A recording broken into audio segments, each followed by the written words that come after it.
আচ্ছা সুব্রত দা, হুম, আরে বরের শাড়িরা অত বোকা হয় কেন গো?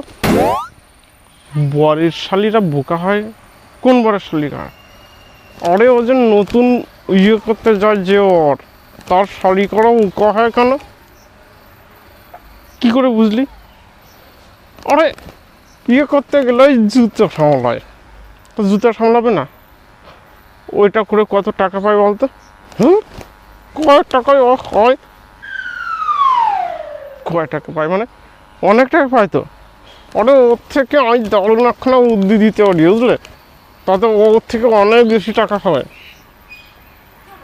তাহলে দিয়েই দে, যদি তাদের কাজে লাগে। হুম, পরের শালি করো। শোনো শোনো, পরের জুতো না সামলে কি সামলাবে? পরে মোবাইল সামলাও, অনেক বেশি টাকা হবে, বুঝলে? হুম।